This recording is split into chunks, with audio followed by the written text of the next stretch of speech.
وقول الله تعالى قل إنما أنا بشر مثلكم يوحى إلي أنما إلهكم إله واحد. بسم الله الرحمن الرحيم، والصلاة والسلام على نبينا محمد وعلى آله وأصحابه وسلم تسليما كثيرا. سبحانك لا علم لنا إلا ما علمتنا إنك أنت العليم الحكيم. أستغفر الله الذي لا إله إلا هو الحي القيوم وأتوب إليه. اللهم انفعنا بما علمتنا وعلمنا ما ينفعنا وزدنا علما.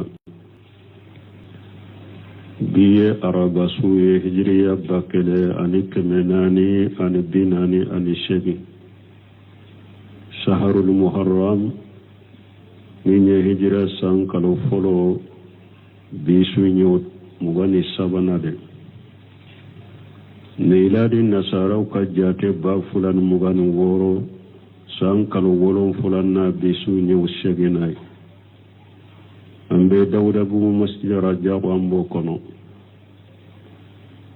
درس بالشيخ الإسلام الإمام محمد بن عبد الوهاب أكا كتابو كنو كتاب التوحيد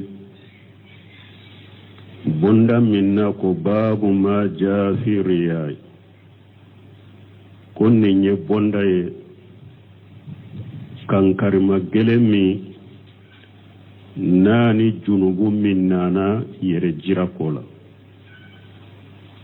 آيان أني حديث همون نانا كان كريما جل دمو يعني ني جنوب من بي يرجرا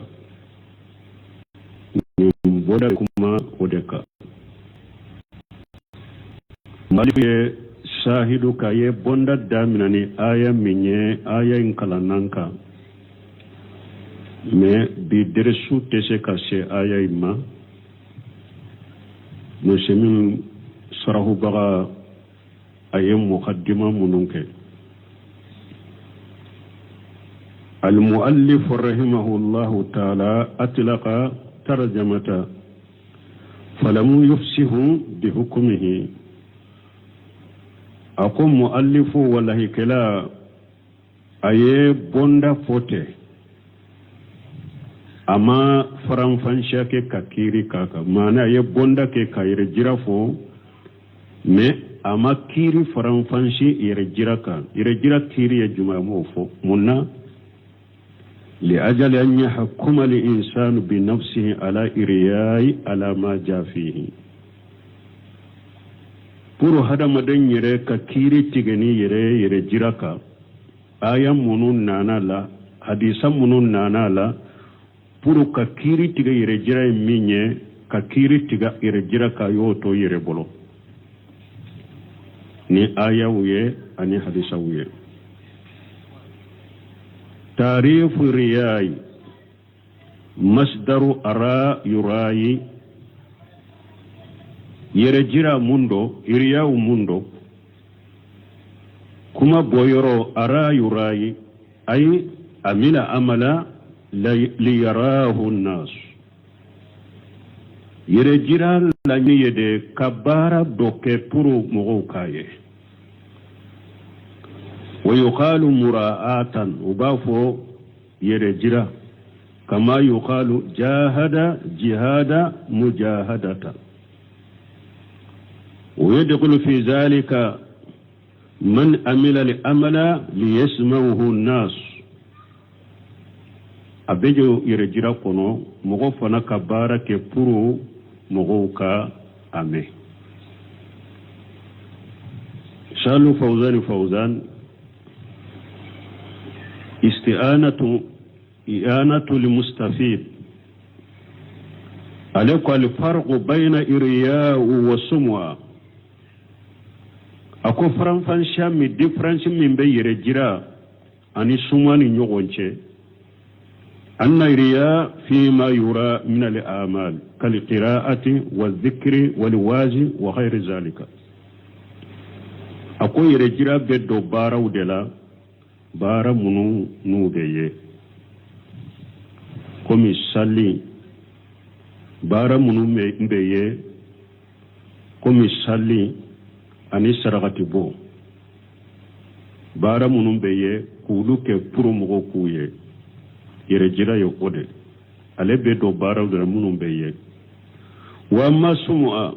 fa hiya lima yusma'u min al aqwal wa zalika kal qira'ati wa dhikri wal wadi wa ghayr zalika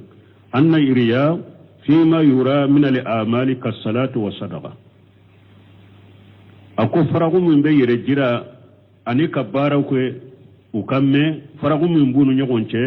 yirejira be baraw de bara munum beye kas salati wa sadaqati komi salli ani sarakati bo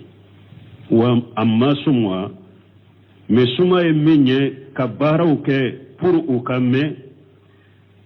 lima yusma'u min al aqwali wa zalika kal qira'ati wa dhikr wal waz wa ghayr zalika sumu afana ale be do baraw de la bara munum be me komi kumaw komi kala ani ala kusuma ani wajilun anuna nyugonaw min al aqwali kumawla wa khasr al mutakallim an yusma an-nas kalamuhu fayashnuna alayhi kuma min bemme kuma kala lanyini beke munye nkan nin kuma fo akame puru mugo kuntanu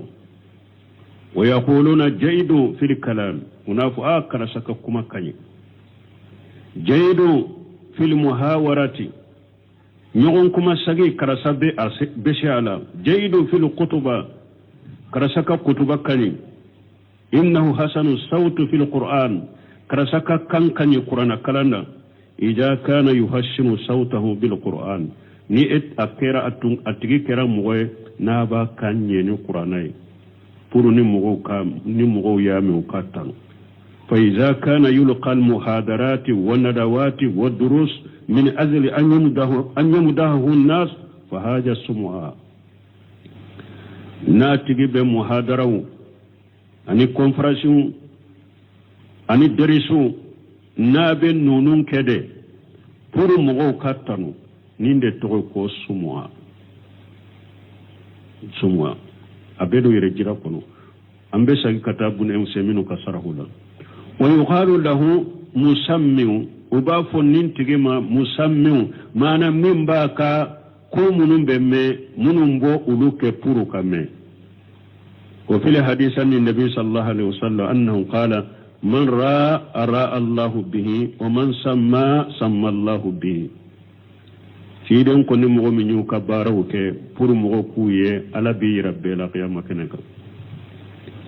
ni mogo min ya ka baaraw ke pour mogo ka me ala be ka ko lamel mogo be lamel i ka ko la qiyamah keneka wariya wa quluqun jamim yere jira jogolan kolo jogolla gosilele wa huwa min sifatil munafiqin yere jira ye munafiqu magan kutude munafiqu kam magan kutude yere jira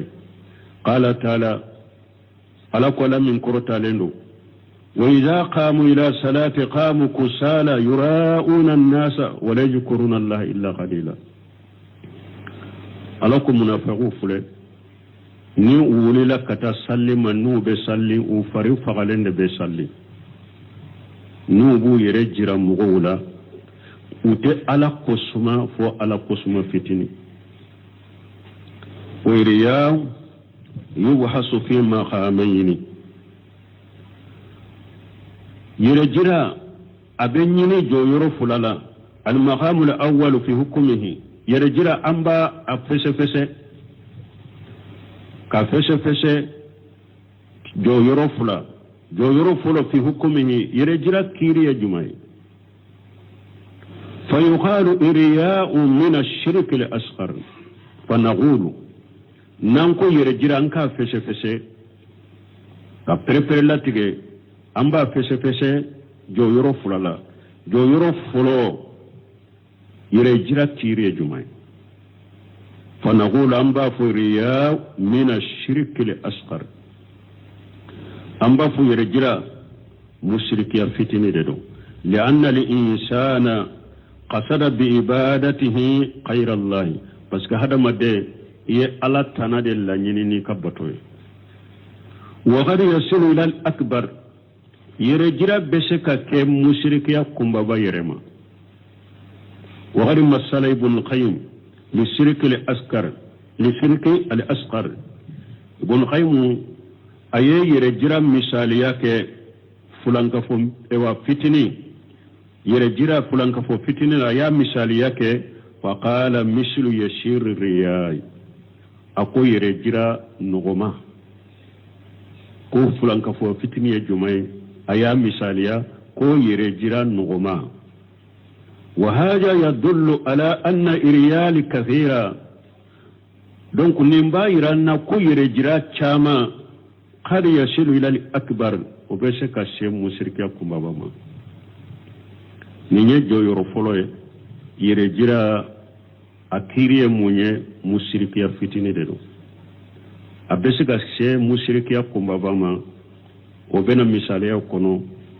misali la ni mugo min e ka bara keta be ita shike alakama yiba beke hadama donde kama danfe unde kama puru i joli katanga ina folo katanga bara site bolo silamiya bara la ni ba ke alakama iba beke danfe unde kama puru i joli be tanga chukomi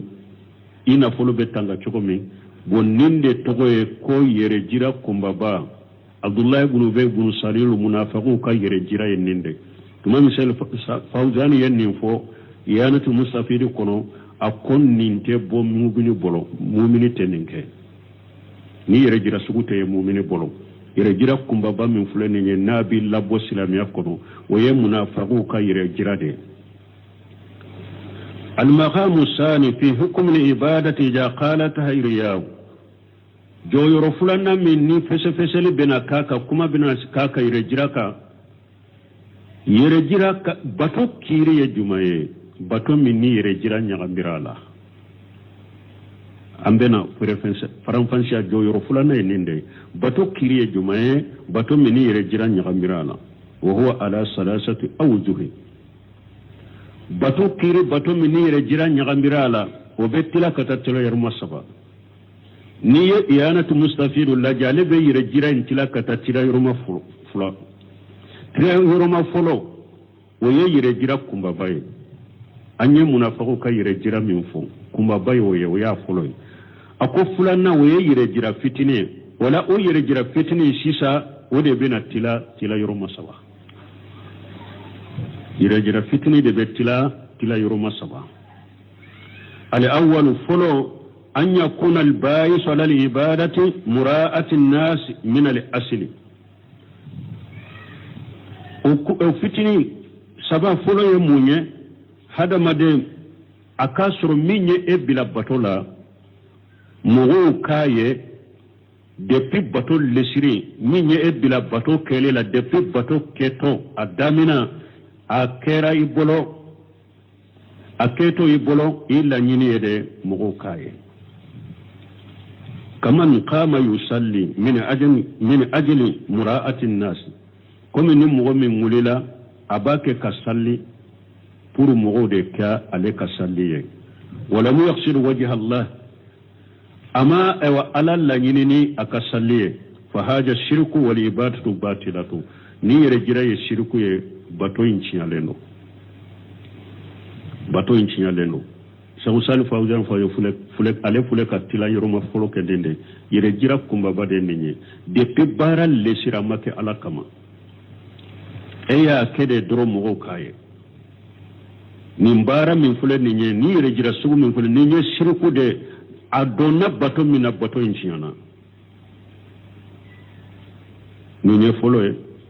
asani fulana أن يكون مشارك العبادة في أثنائها يرجع أكسر فرلا باتوكا باتوكا نونادلا شو يا فلانا e ka bato damina ye bato damina ni dusun kalashe me yere jira nana fara bato ka bato konona la bi mana an yakuna li hamilu lahu fi awwal amrihi al-ikhlas lillahi mana la nyini la bara damina e bolo e kala nyini kera ki ka bara in kalashe ala de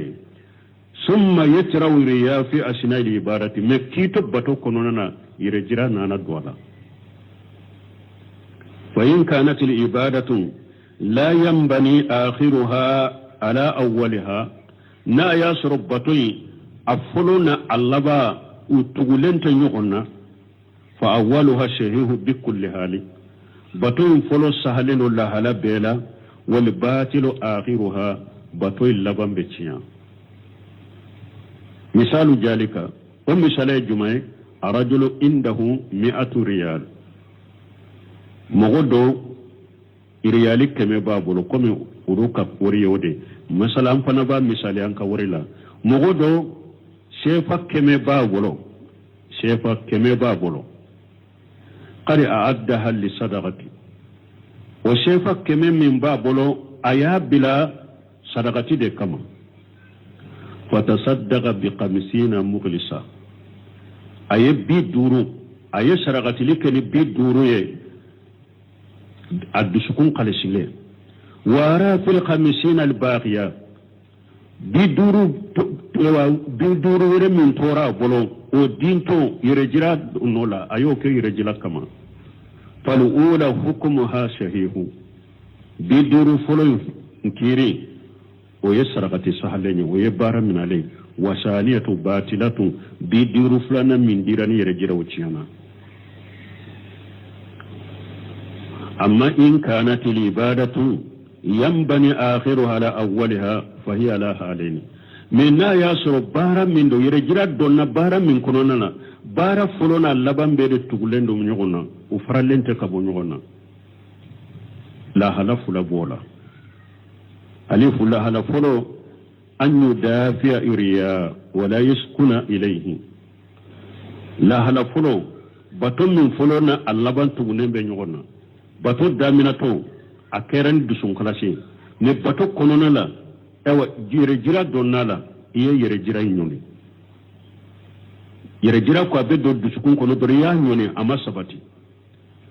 bal yo urid anhu wa yakrahu yere jira ina ka ko fa innahu la yushiru alayhi shay'a donc ninte foy fi ka barala yirjilan nani la dro kitika boto kono ya nyoni ya ko kab kitige ka bola ka nyoni ka boye wote fenke batola li qawli nabi sallallahu alaihi wasallam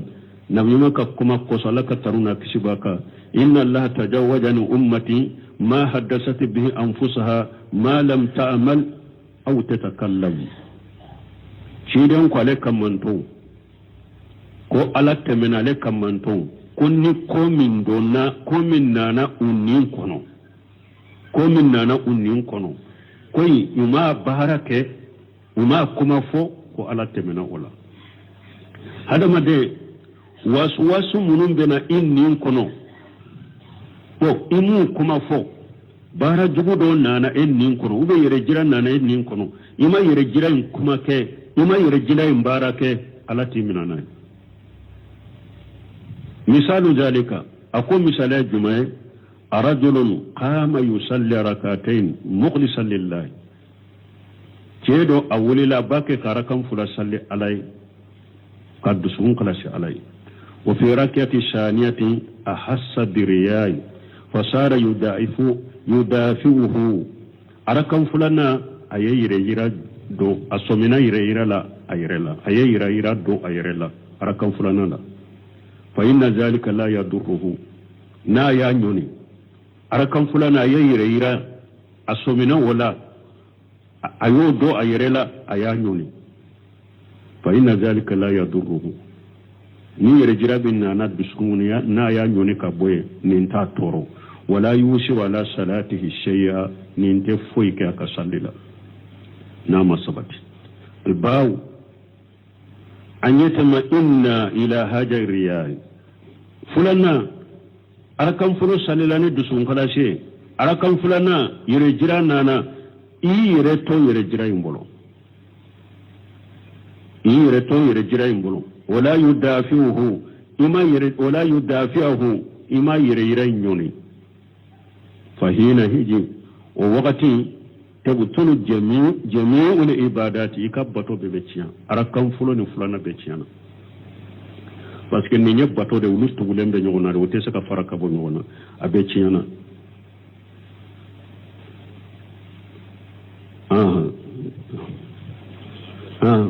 لأن آخرها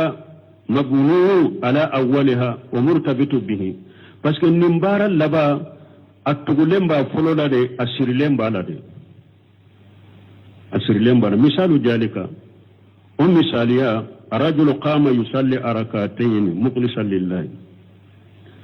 مغدو أول لا بركم فلا صلي عليه قدسون خلاص عليه وفي ركعة الثانية ترى عليه رياء لإحساسه بشخص ينظر إليه أركم فلنا يرجعنا نالا بس كأي مغدو أي أسمنا مغدو لا من باك كلاجي أسمنا مغدو لا من باك كلاجي لك كتاما ayado num mo min bal la jedro yere jiran nana addusun kuna kaka sallinye pour otigi kaye fatima anna lidhalika wa naza ilayhi aw ayre dusukun fana sabatarani oye ayre fana samana katoma fana fatawtulu salatuhu kulluhu nintigi ka sallim be becciya yirtibati badiha bi badi parce que salli addo sirilembe dola ni salli becciana donc taw be ñogon dafa bon encore cheikh saoud fawzani ye atira fula ye fulo ale ye tira yoroma fulo nke kumba bay tila ima yoroma fulana ayode tila sabay comme usemi ya atila sabay mais usemi fule ka faranfancia min dola ale mo faranfancia dola donc oba sali fawzani ta dafa e bolo ale ko sisa tila yoroma fulo ni yere jira donna barala bara min nu ewa atigilembe nyogona bara min atigilembe nyogona yere jira donna dola maro dola o barai donc yere jira donna min na chiana bo bara min tugulembe nyogona sa comme salli ni chokola donc ako ni yere jira donna ola ima nyoni folo yere jira donna la ya nyoni bashi tola bo bara mi sirlembe nyogona yere jira donna alela sisa adola amado adola donc ima nyoni wale ko sisa ko sosoli be nimbara chinyadila fawzani fulana akle ko sosoli be nimbara chinyalila donc ale ko sosoli be nimbara chinyali mi no semi fule ko re franfancia afule ko re franfancia na ya soro bara in folonda laba bara in folona laba tugulente nyogonna komi ayem misali yake sefa keme bi bolo bi duru ya saragati iddu sukun khalasile bi duru fulana ya saragati rejira donola bi duru fulo mi saragati ni dusun khalasi o minana bi duru fulana mi saragati rejira o chiana o bara mi sisa fulona laban tugulembe nyogonna komi sallera kam fulana mi fulane nye ara wa salli damina ni iglaswe ara kam fulo kera ni iglaswe arakan fulana yere jira donala ne ya nyoni salli ka kene bara misiri lembe nyogona arakan fulo arakan fula damina ni dusun kalashe arakan fulo kera ni dusun kalashe arakan fulana yere jira donala me ma yere jira nyoni yere to abolo salli be ciana afamura salli be ciana asalisu sabana ما يترى بعد انتهاء العبادات يرجع من بينهما باتو يمبنن كوفي باتو بنن كوفي يرجع نانا فإنه لا يشير عليها شيئا وتنو شيتو يكبتولا مانا وتفوي يكبتولا اللهم أكوفي فو أنت على إلا يكون فيه عدوان فنا يسرو bato yin kofo yere jira min nana yada donna yere jira ina yada yin jumai kalmanni wale aja bi sadaqati misali ayi ka sadaqati bo ni dusun kalasi sadaqati mbolen ko fede dro yere jira nani la ate foyi tiɲa i ka sarakati la n'a kɛra kaba ni dusunkalase kaba a kɛlen kɔfɛ yɛrɛ jira min nani ma o tɛ foyi tiɲa baara la fo ni yadantiya farala yɛrɛ jira ka de maana e ye sarakati min bɔ e ye kunna dalen tugu a la u bɛ sarakati dira min ma i y'a tɔɔrɔ ko parce que e ye se k'a ye e ye nin k'a ye donc ko dɔ bɛ yen kuma dɔ bɛ yen mun man ka fɔ a ye i y'o fɔ a ye ko parce que e ye ɲuman min k'a ye a tɛ se ka e jaabi ou bien a tɛ se ka e kɛlɛ ou bien e ye kɛwale jugu dɔ ta ka sɛgɛrɛ k'u b'o posa ka ja quoi ko parce que e ye ɲuman min k'a ye donc ayiwa a tɛ se ka ayiwa e kɛlɛ a bɛ siran e kɛlɛli kɔrɔ pour e kana a ka ɲuman tigɛ ka bɔ a la i y'a tɔɔrɔ ni o ye o sarakati tiɲɛna hari n'a y'a sɔrɔ kɛra ni dusunkalasi de mais e ye kunna dali tugu a la ou bien ye sarakati dira min na i y'a tɔɲali tugu o la i ka baara tiɲɛna pewu a tiɲɛna fa inna hajal udwan min yaada min filɛ nin ye yakunu ismuhu muqabila li ajri sadaqati fa yabtuluha donc e filɛ ka a tigi yaada min ka tigi ka sisan i ka yaadantiya min filɛ nin y'a tigi kan o junubu ani ka sadaqati baraji de bɛ bɛn ɲɔgɔn na a b'a tiɲɛ a b'i ka sadaqati tiɲɛ li qawlihi ta'ala ala ka kuma kɔsala min kɔrɔtalen don ya ayyuhal ladhina amanu la tubtilu sadaqatikum bil manni wal adha ala ko mu'minu akana ka sadaqatu tiɲɛ ni kunna daliye ani torali kunna dali tora kana sadaqatu tiɲɛ n'o ye walima nin bonda fana ye bonda ba de ye dɛ nin bonda nin ka faamu dɛ adamaden caman de bɛ yen o bada lahum min allahi ma lam yakunu yahtasibuna mɔgɔ caman de bɛ e yɛrɛ jate sadaqati bɔla ŋana ni ɲumankɛla ŋana ni wajurukɛla ŋana ni kalankɛla ŋana ye ko lahara i bɛ saraba sɔrɔ ye mais fɛn bɛ taa bange ye lahara kɛnɛ ka ye hakili tun tɛ min na yɛrɛ jira in kɔsɔn donc a ko walaysa min al-riya'i a tɛ yɛrɛ jira la an yafraha al-insanu bi ilmi an-nas bi ibadatihi hadamaden kan nisɔndiya ko mɔgɔw bɔra an ka bato kalama o tɛ don yɛrɛ jira kɔnɔ e y'i ka bato bɛɛ kalasi k'a kɛ ala ye bon k'a fɔ mɔgɔw bɔra e ka bato kama e yɛrɛ ma a laɲini i m'a kɛ pour ka bɔ a kama dɛ mais u bɔra a kama tɛ donc o tɛ yɛrɛ jira ye o tɛ don yɛrɛ jira kɔnɔ لأن هذا إنما ترى بعد الفراغ من العبادة parce que nin kɛra bato kɛlen kɔfɛ dɛ a ma kɛ bato kɔnɔ nin kɛra i tilalen kɔfɛ bato la de nin kɛra mɔgɔw y'a dɔn e m'a kɛ fana k'u k'a dɔn n'u y'a dɔn u yɛrɛ ma tɛ donc o tɛ foyi kɛ ka bato la وليس من الرياء أيضا أن يفرح الإنسان بفعل الطاعة في نفسه أكو أتدو يرجع كونو تغني هذا ما ده يكن نسونجا ni e ye bato kɛ e yɛrɛ ka nisɔndiya n'i ka bato ye o tɛ don yɛrɛ jira kɔnɔ bali zalika dalilu ala imanihi o ye dalila de ye ka i ka limaniya yira qala nabi sallallahu alaihi wasallam a ko nabi ɲuman ko ala ka tanu n'a kisi b'a kan man sarratuhu hasanatuhu wa sa'atuhu sayi'atuhu fa dhalika almu'minu ciiden ko ni mɔgɔ min ka baara ɲumanw ye nisɔndiya nisɔn wɛrɛ ni ka baara juguw ye o tigi ye mumini ye وقال سئل النبي صلى الله عليه وسلم عن ذلك فقال تلك آجل بشرى المؤمن ويكيد من كان لنا أكون مؤمن كان نسونجا تلمان دو ديني هذه سورة أن يوفو أكون مؤمن كان نسونجا تلمان دو دوي وي ولم بل مسانا أنكر دو أكفين كنو أيافو أكا كتابو كنو لقاء السهرية لقاء السهرية ويكتب بنسيمون كتابو دو كتابو فنجي جوناني دي أبين ينكالي جابي إذا جرى يرو لكو فكس خلبك يا أخي أكون بلمك أكو إد سكون سيغا سيغا إد سكون أفسي فسي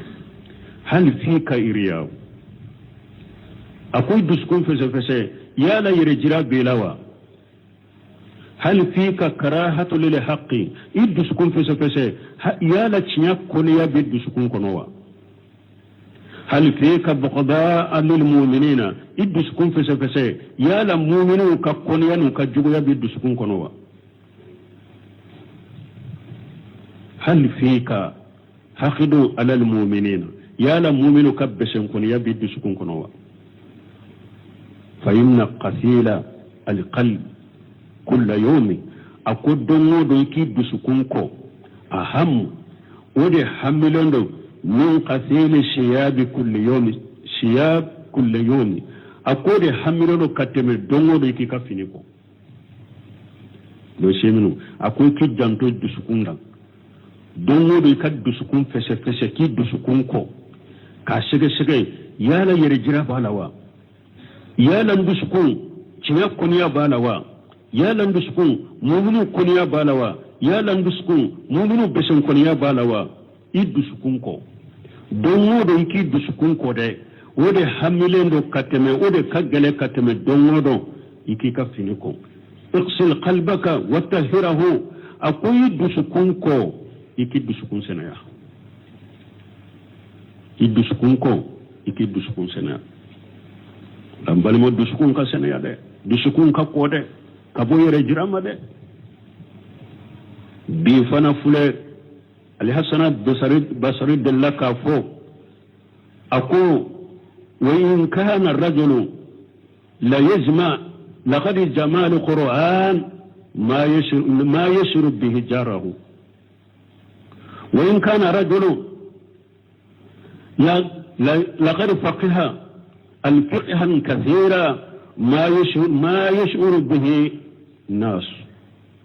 وإن كان رجل لا يصلى صلاة طويلة في بيته وعنده جواره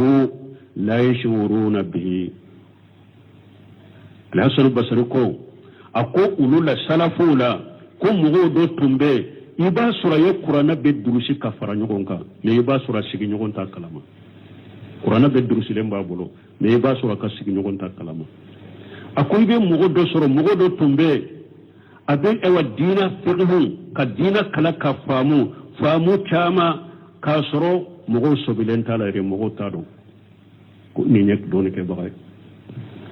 akoy tumbe mugo do soro abe salli jande ke aka sokono ka soro ka foli ke law be sokono me utado utaka salli kalama kuma ndaba akolu ye mugo do soro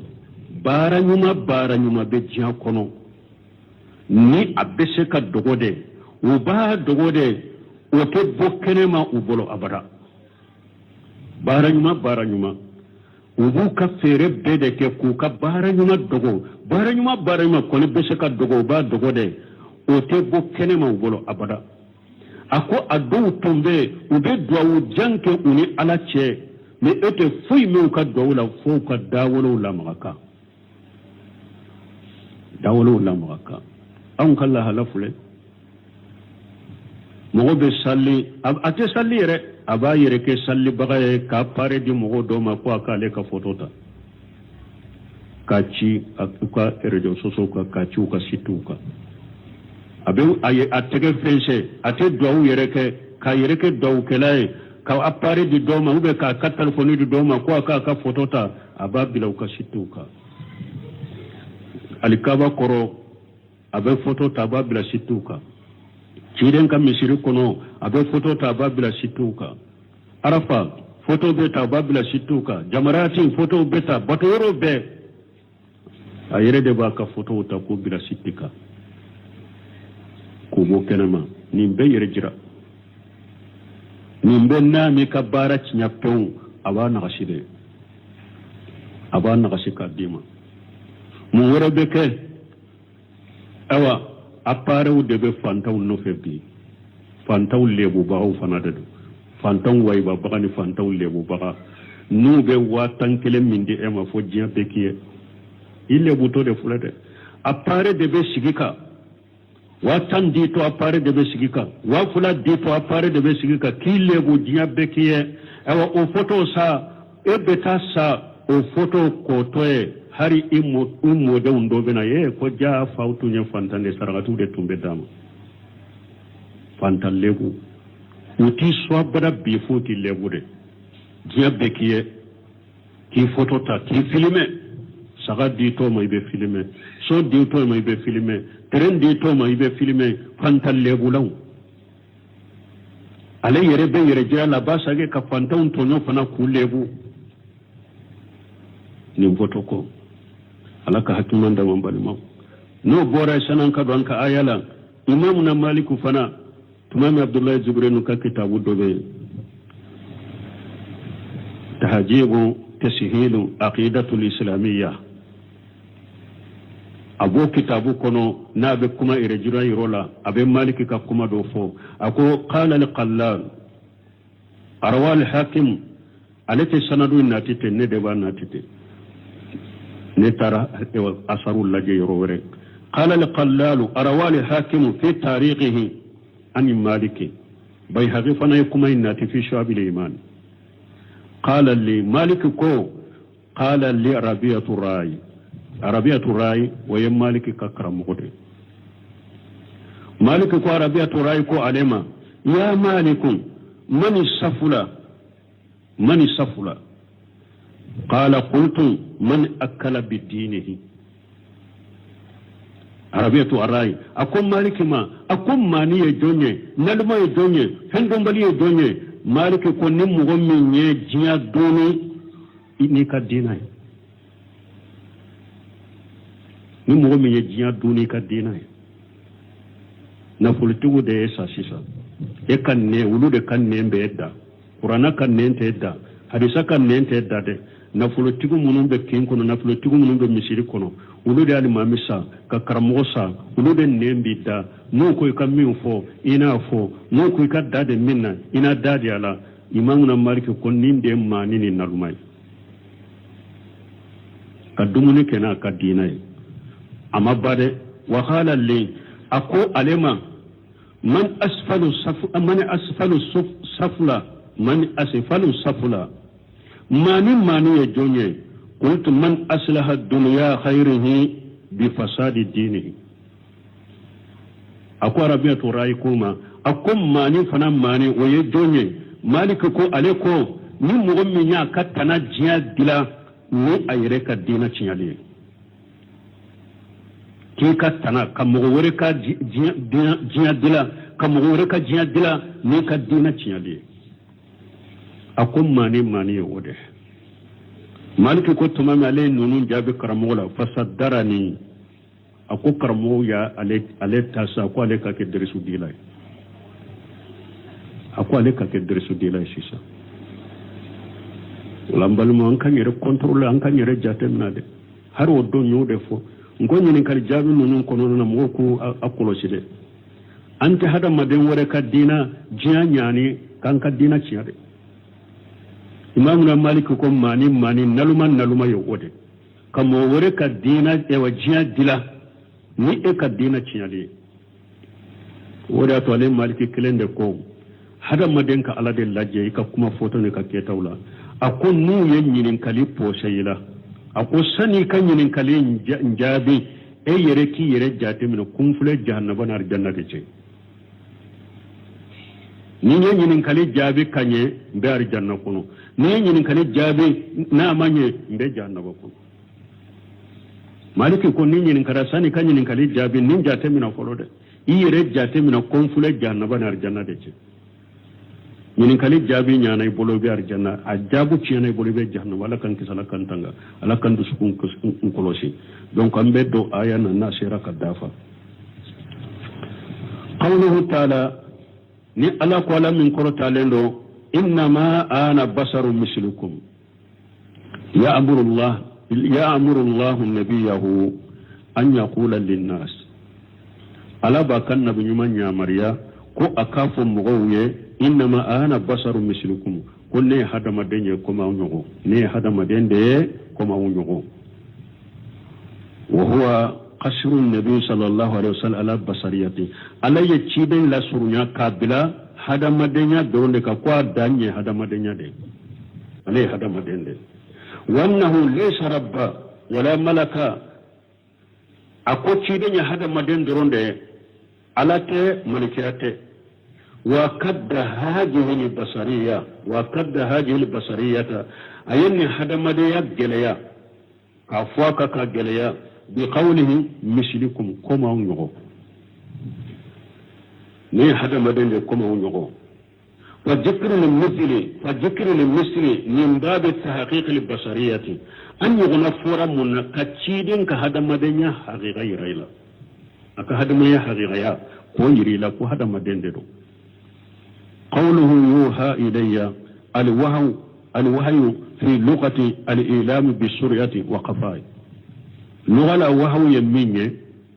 كمغول الدنيا دغول عن التليا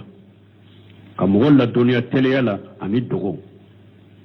وهو كوريو أودي لغة لا ومنه قوله تعالى ألك كما بؤلا فخرج على قومه من المهراب أقول زكريا بوكنا كمغوما أبورا كبت يرولا كنا أكمغوما فوها إليهم أيو لا الدنيا تليا لا دغولا أن سبه بكرة واشيا وكم وكلا سبحان الله فو سغما أن أولافي نيل لغتاي وفي الشرع مسريا وهو يمني إعلام الله بالشرع علىك شيد النبيما علىك لا الدنيا نسريا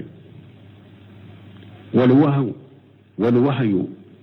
هو الفرق بيننا وبينه صلى الله عليه وسلم أو difference من بين تشيدن شيء ويوهود وهو بين علمتنا أما difference من بين تشيدن هذا مدون توجه ويوهود فهو متميز بالوحي كغير من الأنبياء ورسل تشيدن أن تو بوران يوم كروني وهوي كم النبي ما تو أن تشيدن تو قوله أنما إلهكم إله واحد ناكو أو تجي على كلمة تودينه هذه الجملة في التاويل المصدر نائب فاعل يوها وفيها حشر طريقه أنما من فلان يلانين من يحشر فيكون معناها أمانة بك ما إلهكم إلا إله واحد أو كبتو فنت فوي فبتو فنكله أكبتو فنت فوي فبتو فنكله وهو الله ويعلده فإذا ثبت ذلك ونني ثبترا كون كبتو فني بتو فنكله دي بتو فنور شيتني علته فإنه لا يليق بك أن تشرك ما هو خيره في العبادة ولا أمان كي يكف على تنفر عليك بطولا التي هي خالص حقه بطن من على يرك حق كلاسيدنيا على يرك دمنا حق دوي أنا موسي جنتولا donc niyen nindo ate daga ika bato ika di ala tanama ika ala tanafara ala ka batola parce que ala ka hakke kere kere le ode bato ولذلك قال تعالى بعدها نند كوسو على كل كوفي انما الهكم اله واحد الا يفوق كوفي فمن كان يرجو لقاء ربه فليعمل عملا صالحا ولا يشرك بإبادة ربه أحدا فقوله فمن كان يرجو لقاء ربه المراد بالرجاء طلب والعمل معنى نمغمي حكلي بالا أنا مغمي نيباك كانيني كوي إبي تيجي على كم بنيونا أبيكم كاسرنا نمبافو نمغمي جيجي بي على كم بنيونا أي من كان يؤمن أن يلقى ربه نمغمي نا إبانتا إبا جيجي كوني على بنيوغن كم بنيوغنيا والمراد باللغيا هنا الملاقات القصة لانيني نم بنيوغنيا كره له لانيني وده لأن اللغيا على النوعين بس على كم بنيوغنيا لا غرا تشوغيا فلادرو الأول أمته لكل إنسان بنيوغنيا فلو ويه هذا مدين بيدي تاي هذا مدين بيدي وكونو قال تعالى ألك من كرتالين يا أيها الإنسان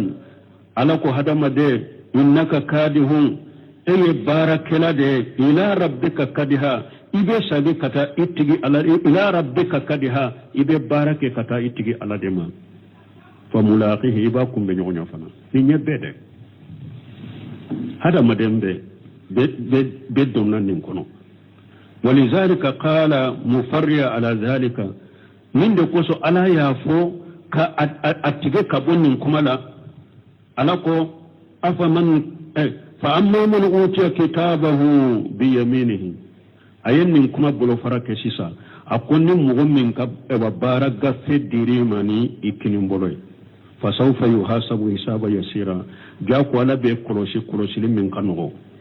wa amma man utiya kitabahu wara jaharihi min ala mugo min ka bara gafe dimani ko felay fa sawfa yadu subura aya nyefela bon ninya lugu yale amma be nyogonya mi ni hada madem bebe ala be nyogonya ni nya chogo ya foloy asani be nyogonya chogo ya fulana ala be kumbe nyogonya chogo ya fulana alqasatu bil mu'minina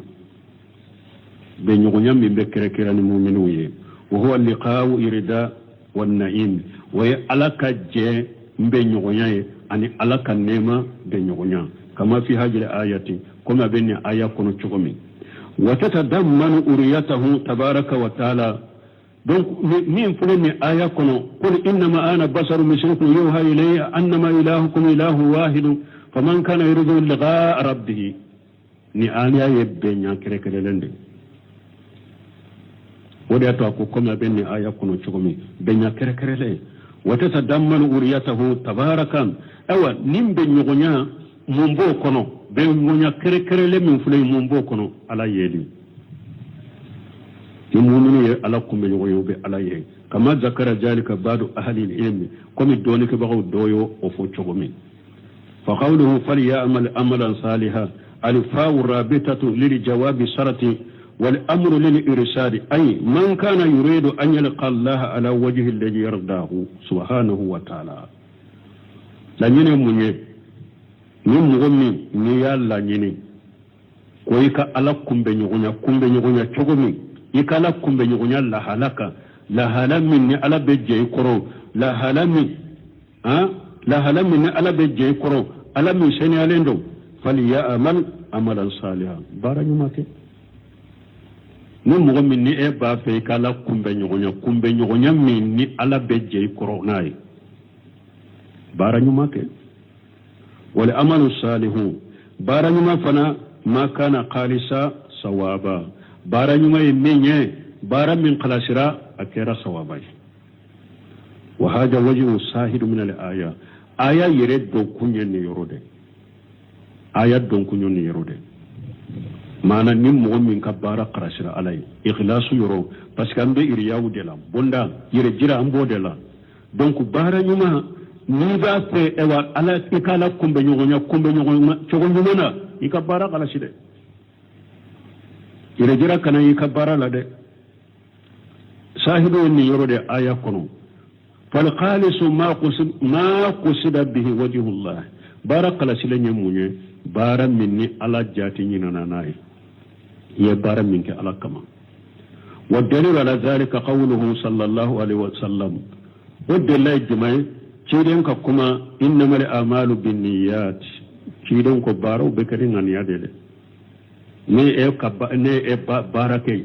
bara shite na beke na tekeni ngania na ya sori ka barake to ikan ngania ya kalashi alade bara sahalen bi bolo ika barake to ikan ngania makalashi akera fengore de kama akera yere jira de kama bara ti bolo wa sawabu sawaba munye nan ko baraka be sawaba aka kalashi o ye folo ye o delila forawe aka ke sawaba o ye fulanai sawabai jumai ma kana la shari'atillahi baran minna bi alaka sariyaka alaka sariya jumai ciden nana nindinya ciden ka sunna wa dalil ala zalika qawlu sallallahu alaihi wasallam wa fana dallai jumai ciden ka kuma laka taruna kishibaka man amila amala laysa alaihi amruna fa huwa radd ciden ko ni mo ne bara tenni islamiya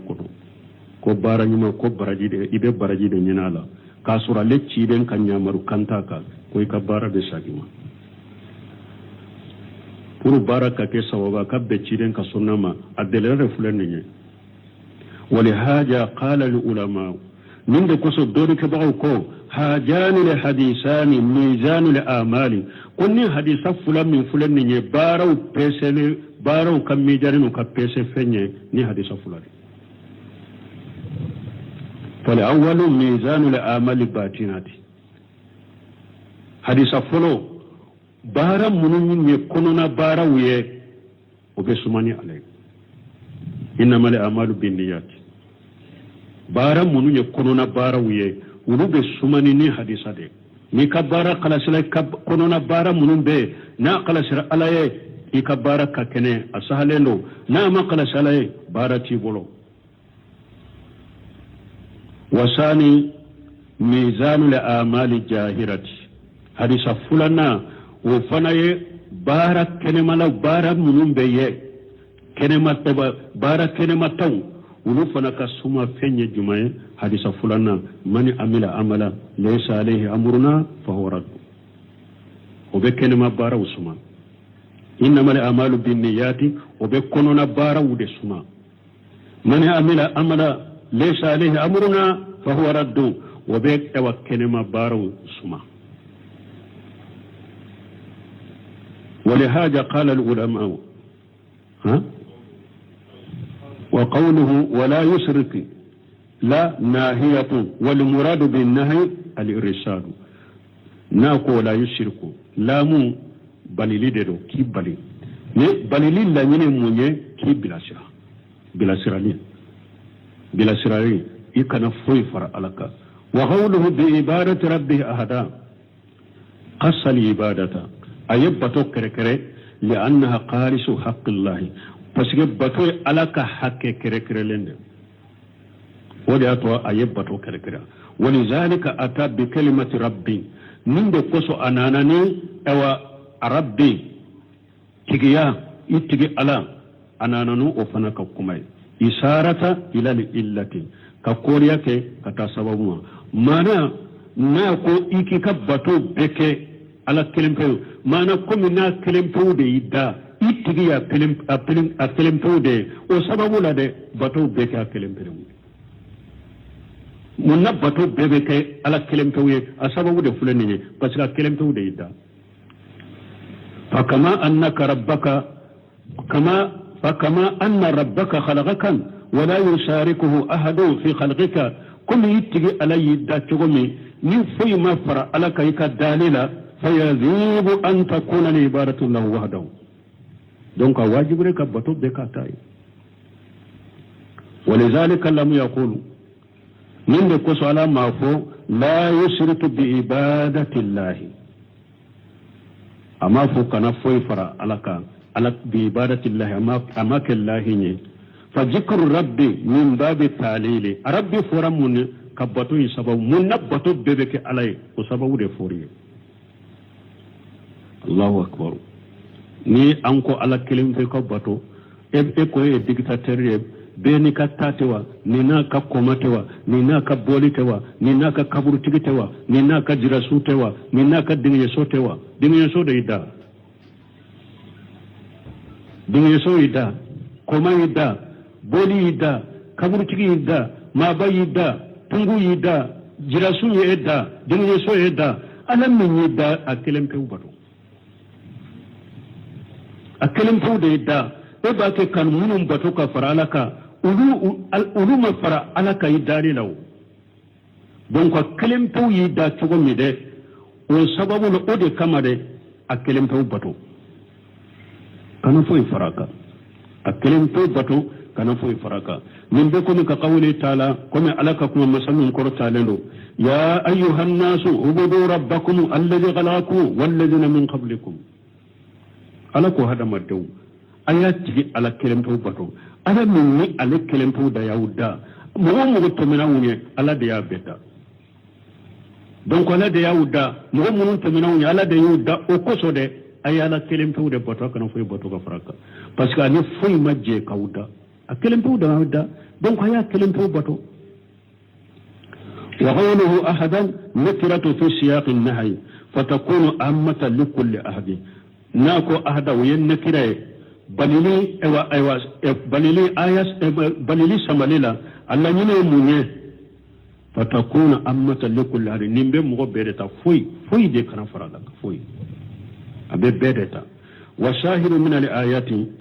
shere yoro juma ayayinna anna iriya min ash-shirk ko yere jira mushrikiya de do fa yakunu dakhila fi an-nahyi anhu abedo balilum min nana aya kono ni ala yam bali ewa mushrikiya min aya kono de yere jira bedo akon وفي هذه الآية الدليل على ملاقاة الله تعالى دليل بأن آية لا كو هذا مدن بألكم بنيوغنا وغد استدل بها بعض أهل العلم على ثبوت ورية الله دون كباو دون دليل كنين نيني كألا كيالي سبت قيامة كنكا لأن الملاقاة معناها المواجهة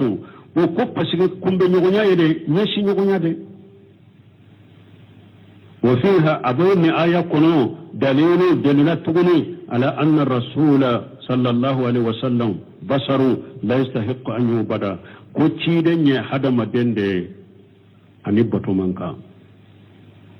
أن يدل سرني آية فنالا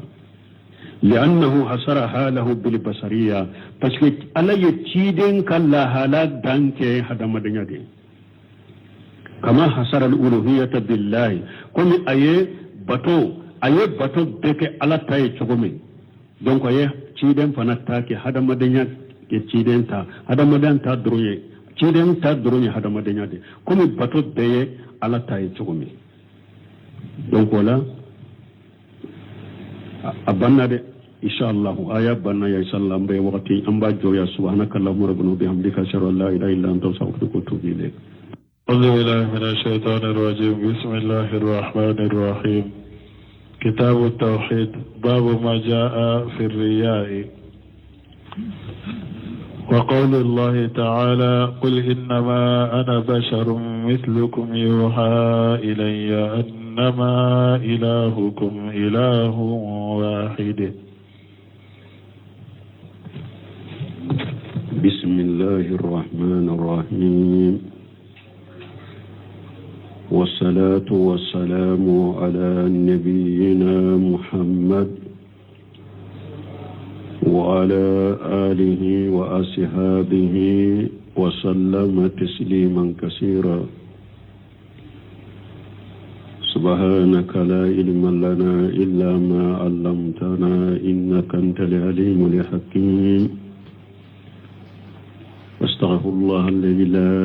إله إلا هو الحي القيوم وأتوب إليه اللهم انفعنا بما علمتنا وعلمنا ما ينفعنا وزدنا علما بي أربع سوية هجرية باكلة أني كمناني أني بناني أني شبي شهر المحرم من هجرة سانكالو فلو بيسوين